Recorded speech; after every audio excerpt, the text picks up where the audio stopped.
বাংলাদেশের এক ভণ্ড হুজুর তাহিনী ইয়াসউদ্দিন কলটিপার মতো জিকির করে, সে দেখছি কেক কেটে নিজের জন্মদিন পালন করছে। 3 বোতল মদ খেয়ে মারা গেছে। বলে চিন্তার কিছু বিষয়? বলে কেন? বলে হুজুর আছে, দোয়া করে দিবে জান্নাতে চলে যাবে। মুসলমানদের ছেলে পিকনিকে গিয়ে অ্যাক্সিডেন্ট হয়ে মারা গেছে, মদ খেয়ে গাড়ি চালাচ্ছে, খবর পাওয়া যায় না, কথা যায়। তাদের জন্য আবার আমাদের দেশের গুটকার জিলাপি হুজুর দেখে মিলান জান্নাতে পাঠিয়ে দাও, আর আমাদের জিলাপি হুজুর দিকে পয়সা দিলেই জান্নাত পাঠিয়ে দাও। আমি বললি খারাপ বললি, এটাই হচ্ছে কষ্টের বিষয়। যে পদভ্রষ্ট হয়ে গেছে তার লেগে তুমি কিসের মিলাদ পড়াবে? যে আল্লাহ বিরোধী কাজ করেছে তার লেগে তুমি কিসের দোয়া করবে? যদি বলেন হুজুর দোয়া করা যাবে না, করবেন তো এটা? আমাদের সমাজের লোক নামাজ পড়ে না, রোজা রাখে না, দিনের উপরে প্রতিষ্ঠিত নয়, তার কারণ হচ্ছে আমাদের সমাজের এক শ্রেণীর হুজুর হচ্ছে এরা। তাই আপনাদের জানা নেই, যারা আমরা হুজুর দিকে আমাদেরকে ভালোবাসেন, যারা মহব্বত করে, যারা মনে করছেন ইয়াসিন ভাই লোকটা মনে হচ্ছে জান্নাতি, আমার মতো 100টা হুজুর ধরা পড়বে, এই ভণ্ডরা ধরা পড়বে, আর কিয়ামতের দিনে এক শ্রেণীর হুজুরকে সব থেকে প্রথমে জাহান্নামে নিক্ষেপ করা হবে। যারা মানুষকে পদভ্রষ্ট করেছে, যারা মানুষকে দিন থেকে মেহরুম করেছে। যদি বলেন হুজুর কোরআনের দলিল যে সূরা বাকারা, ইন্নাল্লাযীনা ইয়াকতুমুনা মা আনজালাল্লাহু মিনাল কিতাব ওয়া ইয়াশতারুনা বিহি সামানান কলিলা উলাইকা মা ইয়াকুলুনা ফি বুতুনিহিম ইল্লান নার। হে আমার নবী, পৃথিবীর মানুষকে বলো, যারা আমার কোরআনের আয়াতকে লুকিয়ে দেয় যে হুজুররা নিজেদের পেট চালাবার জন্য, তারা তাদের পেটে আগুন ছাড়া আর কিছু ভরে না। কিয়ামতের দিনে তারা আমার কাছে কঠিন আযাবে মুবতালা। আপনাদিকে জন্মদিন পালন করতে মানা করে যাচ্ছে, ছেলের কেক কেটে জন্মদিন পালন করা যায় না। আপনি কাটটা মানবেন? বাংলাদেশের এক ভণ্ড হুজুর তাহিনী ইয়াসউদ্দিন কলটিপার মতো জিকির করে, সে দেখছি কেক কেটে নিজের জন্মদিন পালন করছে। এই হুজুররাই কিয়ামতের দিনে ফেলে। এরাই হচ্ছে এই দলের লোক যারা মানুষকে পদভ্রষ্ট করে রেখেছে। নামাজ পড়ার দরকার নেই, রোজা রাখার দরকার নেই, কোন আমলের প্রয়োজন নেই। আমরা আছি তোমাদেরকে জান্নাতের উত্তর অধিকারী করে দেবো। এরা বিপদে পড়বে। আমার মুসলমান ভাই, চলুন আগে চলছে আপনাদিকে বুঝায় কেন এই এক শ্রেণীর আলেম জাহান্নামে তারা প্রবেশ করবে। তার কারণ হচ্ছে মানুষকে তারা দিন থেকে মেহরুম করে রাখবে। আপনি চলুন, আমাদের দেশে 3 বোতল মদ খেয়ে মারা গেছে। বলে চিন্তার কিছু বিষয়? বলে কেন? বলে হুজুর আছে, দোয়া করে দিবে জান্নাতে চলে যাবে। হাড়ুয়া বাজারে রোডের ওপরে, বনগা হাড়ুয়া রোডে অ্যাক্সিডেন্ট হয়ে মারা গেছে। খবরে জানাজা হয়ে গেল, সব হয়ে গেল। ইয়াসিন ভাইকে দাওয়াত দিয়েছে, হুজুর মিলাদ পড়াতে হবে।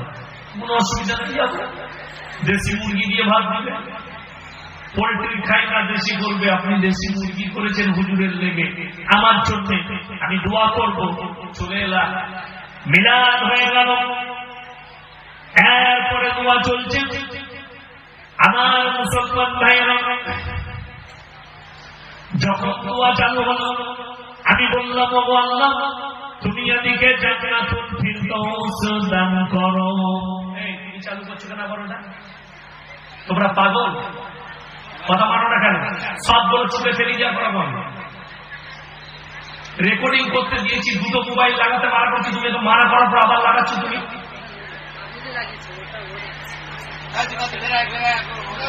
ডিস্টার্ব করো কেন?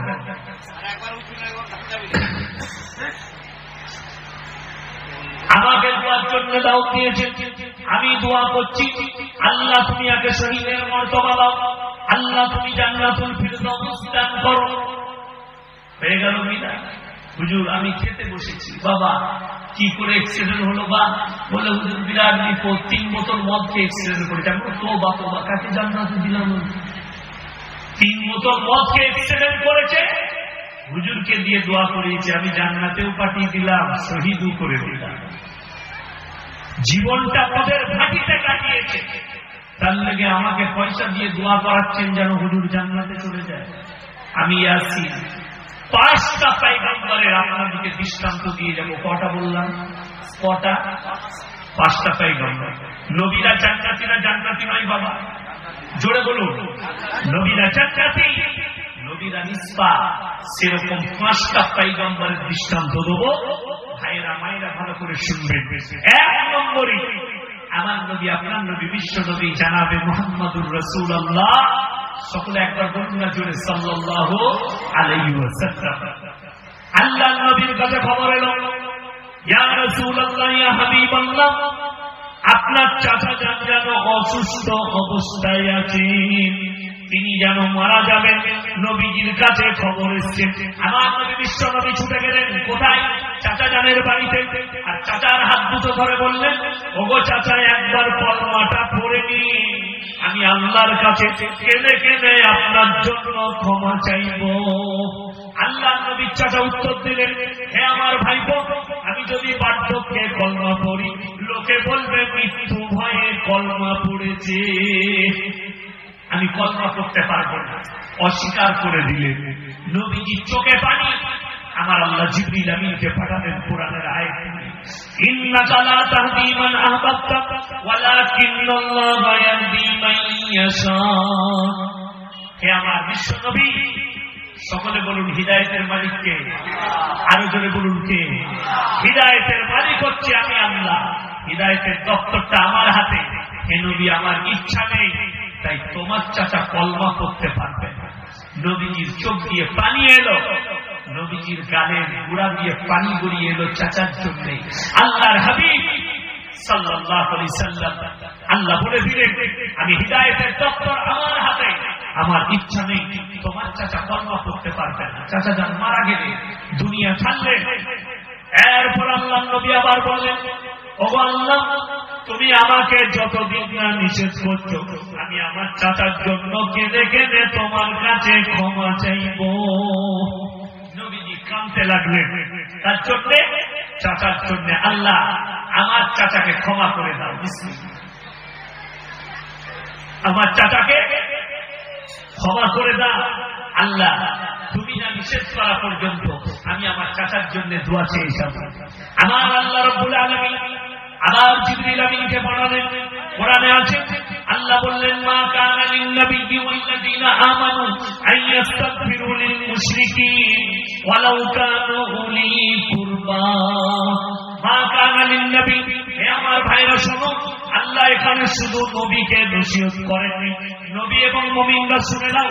মা কানা লিন নাবিয়্যি ওয়াল্লাযীনা আমানু, নবী এবং মুমিনরা শুনে নাও, যারা মুশরিক হয়ে, বাদদিন হয়ে, বেঈমান কাফের হয়ে মারা গেছে, তাদের জন্য দোয়া করতে পাবে না, যদিও তারা তোমাদের নিকটতম আত্মীয় হয়। এটা কোরআন। আল্লাহ বললেন, হে নবী, হাত নামিয়ে নাও, চাচার জন্য দোয়া চাইতে পাবে না। আল্লাহ এখানে মুমিন এবং নবীকে নসিহত করলেন, উপদেশ দিলেন, তোমরা দোয়া করতে পাবে না যারা বেঈমান কাফের মুশরিক হয়ে মারা গেছে, যদিও তোমাদের নিকটতম আত্মীয় হয়। বাপ যদি তাহাজ্জুদের হয়, বাপ যদি হাজী সাহেব হয়, ছেলে যদি নাস্তিক হয়, ছেলে যদি মদের ভাটিতে জীবন কাটায়, ছেলে যদি গাঁজার ভাটিতে জীবন কাটায়, ছেলে যদি আল্লাহ বিরোধী হয়, রাসূল বিরোধী হয়, কোরআন বিরোধী হয়, সে যদি মরে যায়, তার দোয়া তো দূরের কথা, তার জানাজার নামাজও পড়া যাবে না, তার কাফনও পড়া যাবে না। 1 মিনিট আপনার দিলেতে কষ্ট হবে। আমার মুসলমান ভাই, ভেবে দেখুন যে আল্লাহ নবীজিকে মানা করছে, তুমি দোয়া করতে পাবে না, তোমার চাচার জন্য নবীজির হাত নেমে গেল, যেহেতু সে আল্লাহ বিরোধী ছিল। 1 নম্বর, নবীজি চাচাকে কলমা পড়াতে পারলেন না, দোয়া করতে পেলেন না।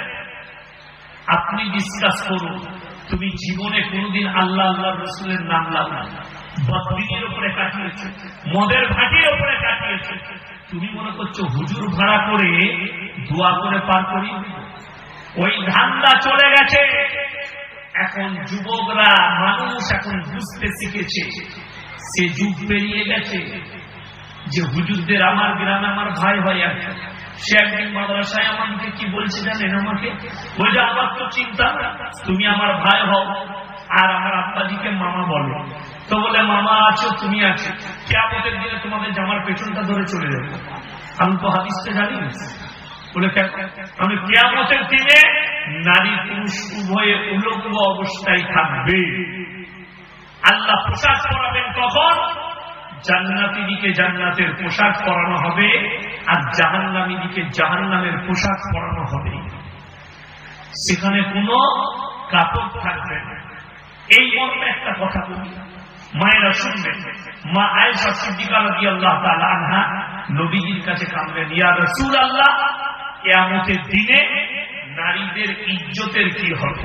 নবীজি উত্তর দিলেন, হে আয়েশা, আমার সাহাবীরা শোনো, কিয়ামতের দিনে এত কঠিন মারহালা থাকবে, কেউ কারোর দিকে একটা সেকেন্ড মুহূর্ত তাকাবার সময় পাবে না। চলে বলুন না সুবহানাল্লাহ, কি হালত থাকবে সেই দিনটা।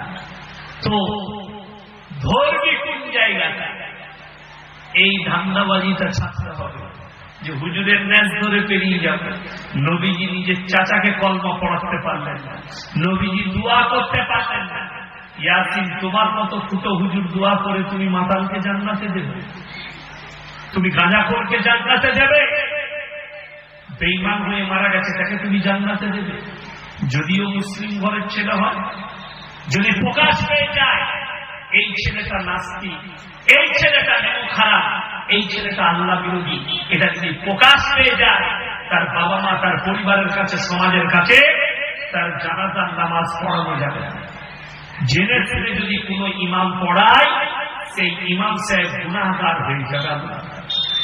যে মুক্তাদিরা পড়বে তারা গুনাহগার হয়ে যাবে। চলুন, একজন নবী, আমাদের বিশ্ব নবী চলে গেলেন, এরপরে দ্বিতীয় নম্বরটা, তিনি হচ্ছেন হযরত ইব্রাহিম খলিলুল্লাহ। তিনি কি বললেন?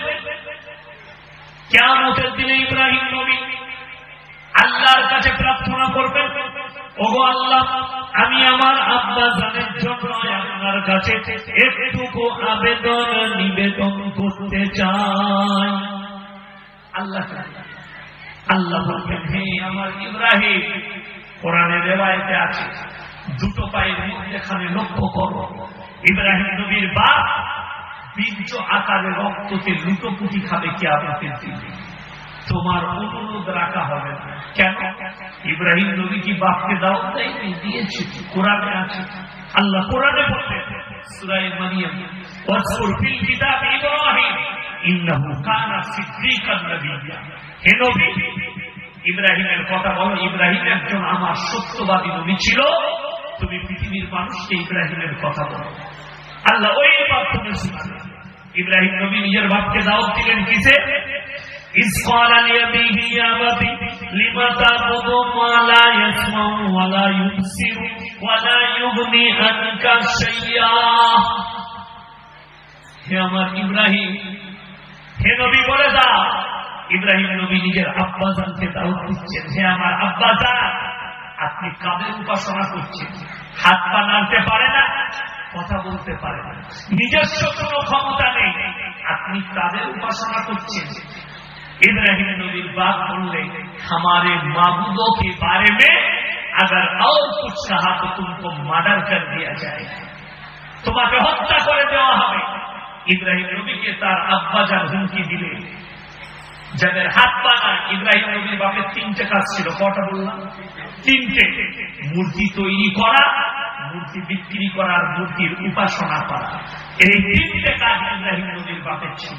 ইব্রাহিম নবী একটা মূর্তি নিয়ে ছুড়ে দিলেন, ছোট মূর্তি, বললেন এটা হয়তো ভেঙে গেল, চুরমাচুর হয়ে গেল, এর নিজস্ব কোনো ক্ষমতা নেই।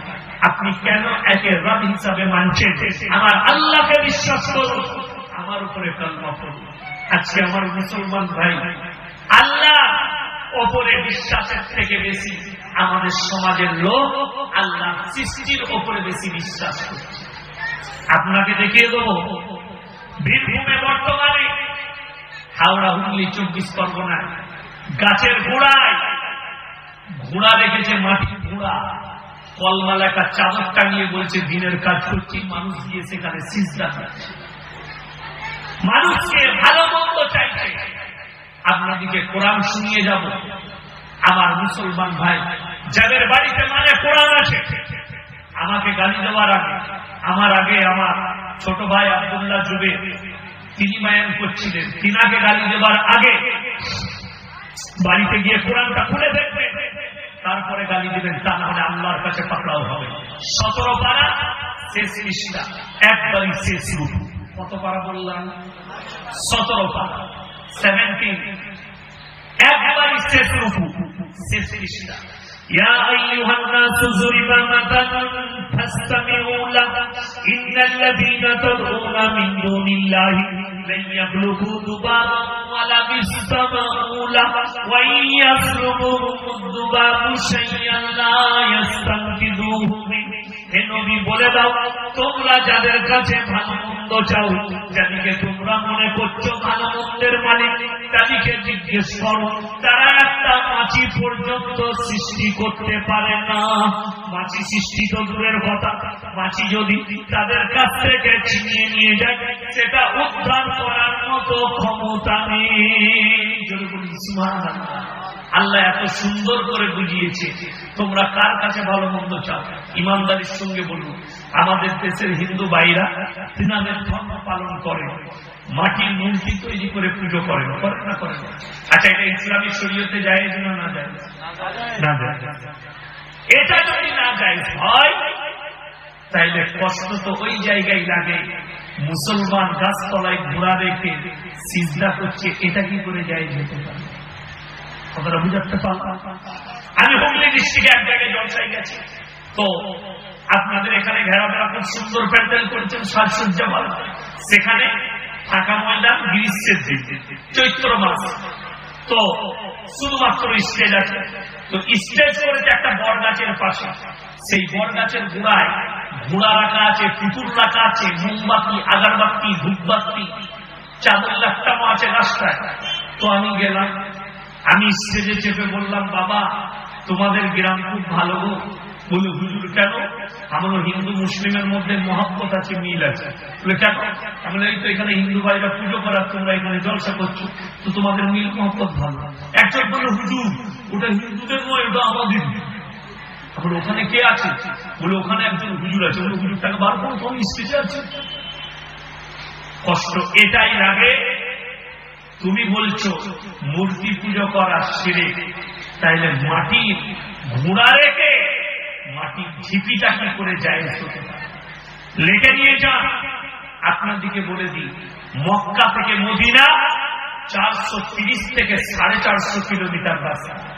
উলামারা জানে, হাজী সাহেব যারা হজ করতে গেছে জানে, মক্কা থেকে মদিনা 430 থেকে 450 কিলোমিটার রাস্তা, একটাও মাজার না। ঠিক বললাম না ভুল বললাম? একটাও মাজার না। আমার বাড়ি থেকে এখান পর্যন্ত 200 কিলোমিটার রাস্তা, রাস্তায় 200,000-এর বেশি মাজার আছে। আচ্ছা বলুন, পৃথিবীর সব থেকে দামি ওলিরা কোথায় শুয়ে আছে? কথা বলে না? আচ্ছা আপনারা বলুন, আপনাদেরকে একদম বাস্তব বলছি। বীরভূমের এক বেরেলবিদের ভণ্ড হুজুর আমাকে ফোন করে বলছে, এই তুমি মাজারের বিরুদ্ধে বলো। আমি তাকে জিজ্ঞেস করলাম, পৃথিবীর সব থেকে বড় ওলিরা কোথায়? বলছে হিন্দুস্তানে।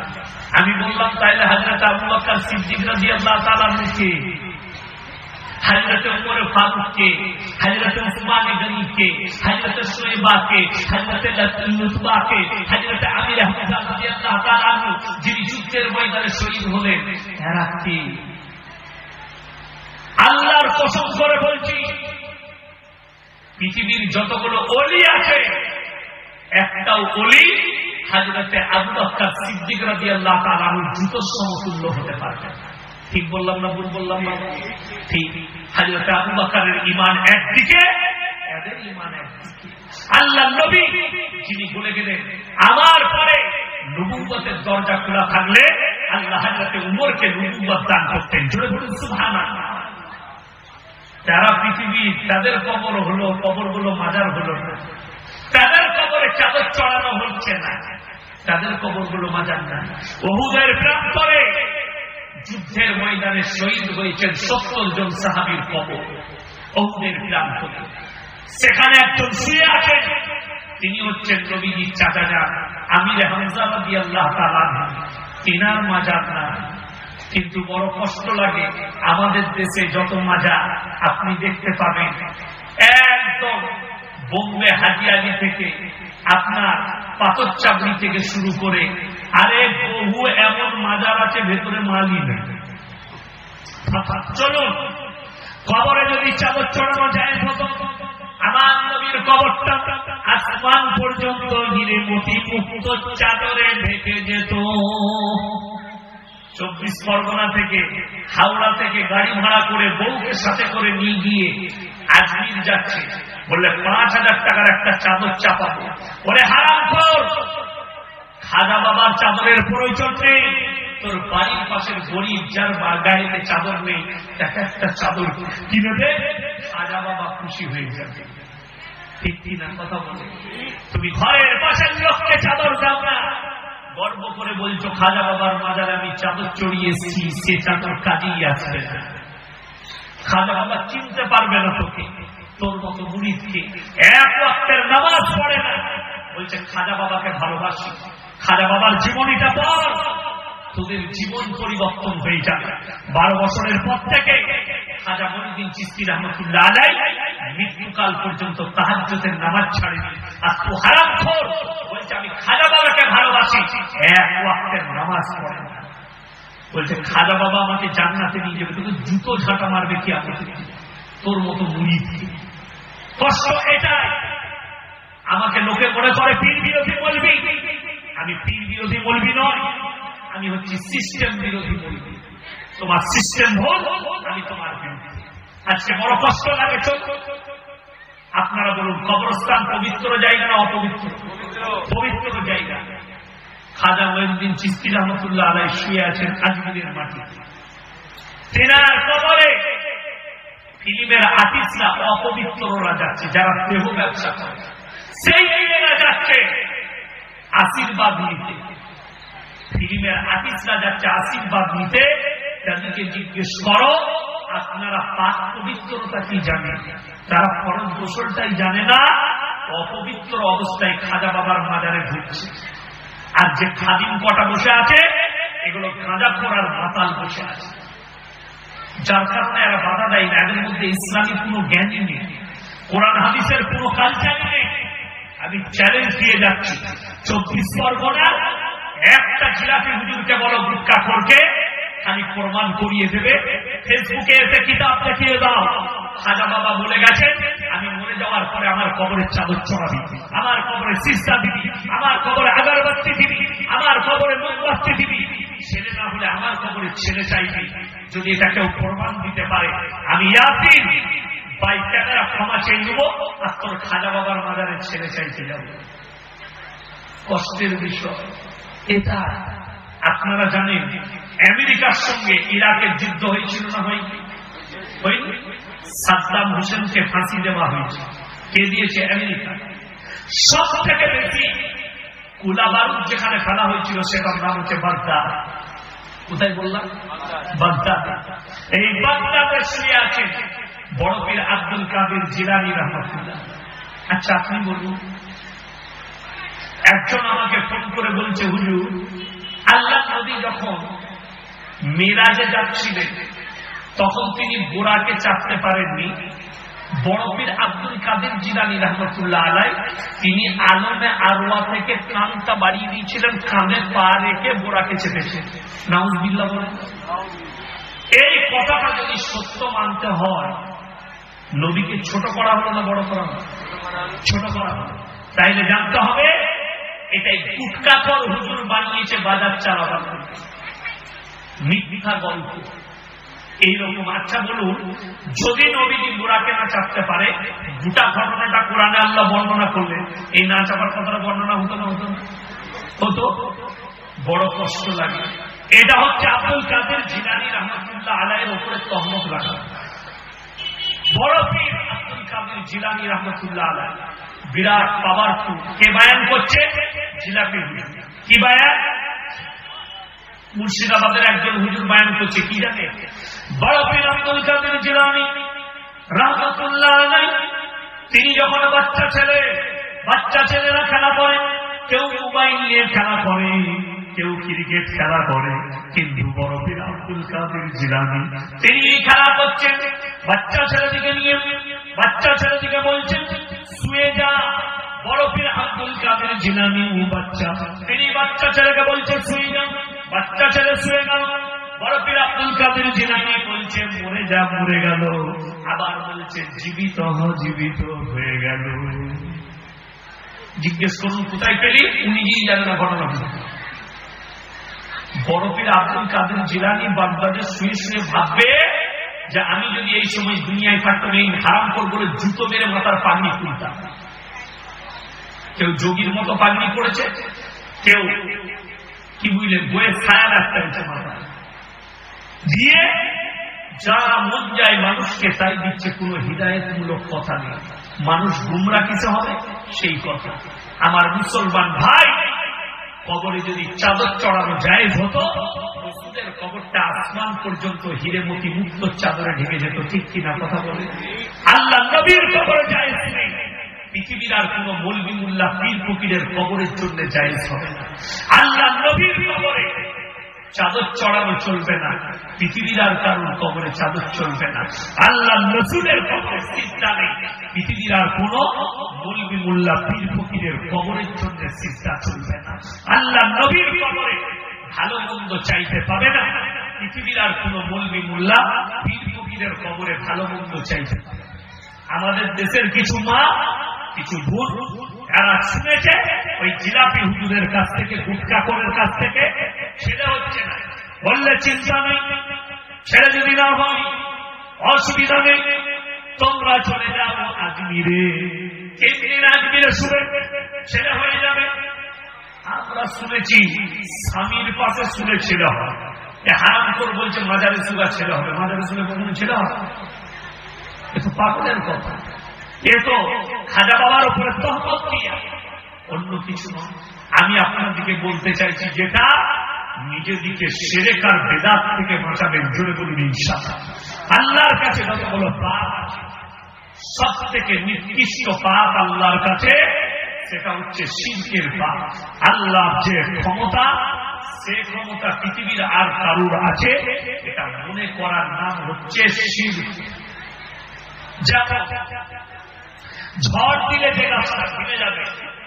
আচ্ছা বলুন, একটি যদি ভূমিকম্প হয়, সবাই যদি তলা দিয়ে ধসে যায়, আমি বেঁচে যাবো? কথা বলেন। যদি আমিও মরে যাই, আমিও যদি তলা দিয়ে চলে যাই, আপনি আমার উপরে কি করে ভরসা করবেন? কথা বুঝতে পারেন? আমি যদি বলি যে তোমরা সবাই মরে যেতে পারো, কিন্তু আমি তোমাদের উপকার করছি, যে পীর নিজের মৃত্যুকে রুখতে পারল না, সে তোমার কি উপকার করবে? কথাটা বুঝতে পারেন? আচ্ছা, পীর সাহেবরা মারা যায় না, বেঁচে থাকে? মারা যায়। তাহলে মরে গেলে সে নিজের মৃত্যুকে রুখে দেখাতে পারল না, সে তোমার কি মরে যাওয়ার পরে উপকার করবে? কথাটা বুঝে আসেনি আপনাদের? এটা কে বুঝাবে? ওই জিলাপি হুজুরকে যারা গালি দিচ্ছে, তাদেরকে কে বুঝাবে? আমার মুসলমান ভাই, আমি এটাই বুঝাতে চাইছি, আল্লাহ রাব্বুল ইজ্জতের যে ক্ষমতা, সে ক্ষমতা পৃথিবীর কেউ নেই। ভালো মন্দ, কল্যাণ অকল্যাণের মালিক সকলে বলুন কে? একমাত্র আল্লাহ। ইব্রাহিম আলাইহিস সালাম আল্লাহর কাছে প্রার্থনা করবেন, আল্লাহ বলবেন স্মরণ করো যেদিনে তোমাকে আগুনে নিক্ষেপ করা হয়েছে। আমার মুসলমান ভাই, আল্লাহর নবীরা, রাসূল, সাহাবীরা যখনই বিপদে পড়েছেন, তারা তোমার মতো মাজারে চাইতে যায়নি, মাজারে প্রার্থনা করেনি, কোন হুজুরের পায়ে চুমো খায়নি। তারা সঙ্গে সঙ্গে আল্লাহর শরণাপন্ন হয়েছে, যার কারণে আল্লাহ তাদের মদত করেছে। ইউনুস নবী মাছের পেটে দোয়া করেছেন আল্লাহর কাছে, লা ইলাহা ইল্লা আনতা সুবহানাকা ইন্নী কুনতু মিনাজ জালিমিন। আল্লাহ মাছকে হুকুম দিলেন, হে আমার মাছ, তুমি আর আমার নবীকে হজম করতে পারবে না। জোরে বলুন সুবহানাল্লাহ। হযরত ইব্রাহিম আলাইহিস সালামকে নমরুদের সৈন্য সামন্ত রেডি হয়েছে, আগুনের মধ্যে নিক্ষেপ করা হবে, তাকে আগুনে ফেলা হবে। ইব্রাহিম নবীর চোখে পানি, একদিকে ইব্রাহিম নবীর বাপ, তিনার চোখে পানি। ইব্রাহিম নবীর বাপ বলছে, হে আমার পুত্র ইব্রাহিম, চোখের পানি মুছে দাও, আমাদের দেবদেবীগুলোকে মেরে দাও, আমি নমরুদকে অনুরোধ করব তোমাকে ছেড়ে দেবে। ইব্রাহিম নবী কেঁদে বললেন, হে আমার আব্বাজান, আল্লাহর কসম করে বলছি, আমি তোমার নমরুদের আগুনের ভয়েতে কান্নাকাটি করিনি, আমার চোখে পানি এসছে একমাত্র আল্লাহর ভয়ে। কিয়ামতের দিনে আল্লাহ তোমার সঙ্গে কি আচরণ করবে, এই ভয়ে আমার চোখে পানি। আল্লাহ কিয়ামতের দিনে আপনার সাথে কি আচরণ করবে। আমার মুসলমান ভাইরা, যখন ইব্রাহিম নবী আল্লাহর কাছে প্রার্থনা করলেন, আল্লাহ তুমি ছাড়াই আমার কোনো উপায় নাই, আমার আল্লাহ রাব্বুল আলামিন সঙ্গে সঙ্গে আগুনকে হুকুম জারি করলেন, কুল্লা ইয়া নারকুনি বারদাও ওয়া সালামান আলা ইব্রাহিম, হে আগুন তুমি ক্ষান্ত হও আমার ইব্রাহিমের জন্য, আর ফুলের বাগিচা হয়ে যাও। ইব্রাহিম নবীকে আগুনে নিক্ষেপ করেছে, ইব্রাহিম নবী একটা পশম আগুন জ্বালাতে পারেনি। জোরে বলুন সুবহানাল্লাহ।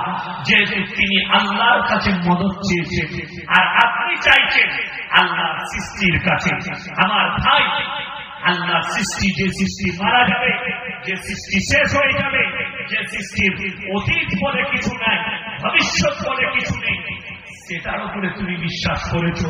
আর যিনি চিরকালের জন্য, যিনি চির অমর, যিনি গোটা পৃথিবীর সৃষ্টিকর্তা, তুমি যার কাছে মাথা থেকেছো তারই সৃষ্টিকর্তা, তুমি সেই সৃষ্টিকর্তাকে ধরো। ঝড় দিলে যে গাছটা ভেঙে যাবে, যে গাছটায় সিজদা দিচ্ছ, তার মালিকটাকে খুঁজো, মালিক খুঁজলে আরো বেশি পাবে। আমার আব্বার সঙ্গে যদি কোনদিন আপনাদের দেখা হয়, মৌলভী শওকত আলী মাজাহিরি, তিনার ছেলে, আমি জিজ্ঞেস করবেন, কিংবা ফোন থাকাটা জিজ্ঞেস করবেন যে হুজুর আপনারা বাপবেটাই কি বর্তমানে কোনো এক থানায় জলসা করছিলেন, এক স্টেজে জলসা, সেখানে গিয়ে মাগরিবের নামাজ পড়লাম বাপবেটা, মসজিদের পাশে একটা বেকা শেওড়া গাছ, শেওড়া গাছ জানেন না? যাবেন শেওড়া গাছ তো অনেক ডালপালা আছে, গুড়াতে গুড়া রেখে ঢিপি করে এক জিলাপি হুজুর গুটকা কর তাবিজ লিখছে, মেয়েরা লাইন দিয়েছে, তাবিজ বিক্রি হচ্ছে। মাগরিবের আযান হয়ে গেল, মাগরিবের আযান হয়ে গেল, নামাজ হলো, নামাজ পড়লাম বাপ বেটাই আমরা ইমামের পেছনে। আমি একজনকে জিজ্ঞেস করলাম, আচ্ছা হুজুরের নামাজ পড়বে না হুজুর, জামাত? বললেন না, উনি মারিফত পেয়েছেন, মনে মনে নামাজ পড়ে। আমরা হারাম করতে ফাটা বাসে করে বাড়ি না, মারিফত পেয়েছি, নামাজ মাফ। আমি সেদিনে জলসায় ওই বক্তব্যই রাখলাম, মারিফত পেলে কি নামাজ মাফ হয়? যারা বলছে মারিফত পেয়েছি, মারিফতের পীর হয়েছি, নামাজ মাফ হয়ে গেছে, সেই পীরকে ঝাঁটা জুতো দিয়ে মারল। যে বলছে মারিফত পেয়েছি, নামাজ মাফ। আল্লাহর হাবিব সাল্লাল্লাহু আলাইহি সাল্লাম উলামারা বসে আছে, নবীজির বুখারী শরীফের নবীজির ওয়াফাতের হাদিসে আছে, শেষ জিন্দেগীর শেষ ওয়াক্তের নামাজ দুজন সাহাবীর কাঁধে হাত রাখলেন, পাগুলো ছিঁচুড়ে ছিঁচুড়ে নিয়ে গিয়ে মসজিদে নববীতে দাঁড় করালেন, নবীজি নামাজ আদায় করলেন। ওই অসুস্থ অবস্থায় নবীজির নামাজ মাফ হয়নি, হারামখোর বলছে মারিফত পেয়েছে, আমার নামাজ মাফ হয়ে গেল। এদের কাছ থেকে অ্যাভয়েড করুন। আমি এটাই বোঝাতে চাইছি, আজকে মুসলমান নামাজ পড়ে না, নিজেকে মুমিন বলে দাবি করে বসে আছে। একটা কথা মাথায় রাখবেন, যার নামাজ নেই তার ইসলাম নেই, এটা নবীজির হাদিস। যার নামাজ নেই তার ইসলাম নেই। আপনার জীবনে নামাজ আসেনি, আপনার মধ্যে ইসলাম আসতে পারে। যতই নিজেকে মুসলমান বলে, ইসলাম আসতে পারে। আপনার জীবনে কোন মানুষের সঙ্গে ব্যবহার ঠিক নেই, আপনার মধ্যে কখনো দিন আসতে পারে না। নবীর আদর্শ আসতে পারে না। এরপরে আমি আপনার দিকে বুঝাবো, হাত তুলে যতগুলো ভাই আছেন যাদের কাছে আওয়াজ যাচ্ছে ইমানদারির সঙ্গে বলুন আমরা আল্লাহর প্রিয় বান্দা হব। হাত তুলে বলুন ইনশাআল্লাহ, জোরে বলুন ইনশাআল্লাহ। আল্লাহর প্রিয় বান্দা হতে গেলে আমার আল্লাহ শর্ত রেখেছে, সেই শর্তগুলো আপনাকে মানতে হবে। আমার মুসলমান ভাইরা, আমার আল্লাহ রাব্বুল আলামিন কোরআনে প্রিয় বান্দাদের জন্য শর্ত রাখলেন। তাবারাকাল্লাযী জাআলা ফিস সামাই বুরুজান ওয়া জাআলা ফিহা সিরাজান ওয়া কামারান মুনীরা ওয়া হুয়াল্লাযী জাআলা আল-লাইলা ওয়ান নাহার খিলফাতান লিমান আরাদা ইয়াযযাক্কারা ওয়া আরাদা শুকুরা। হে আমার বিশ্বনবী বলো, তাবারাকাল্লাযী জাআলা ফিস সামাই বুরুজান, এই বুরুজটাকে আমি আল্লাহ রাব্বুল আলামিন চন্দ্র সূর্য গ্রহ তারা নক্ষত্র দিয়ে সাজানিত করেছি। ওয়াল্লাযী জাআলা আল-লাইলা ওয়ান নাহার, দিবা এবং রাত্রি আমি আল্লাহ সৃষ্টি করেছি। তার থেকে তোমরা জ্ঞান অর্জন করো এবং আমার আল্লাহর কৃতজ্ঞতা যাপন করো।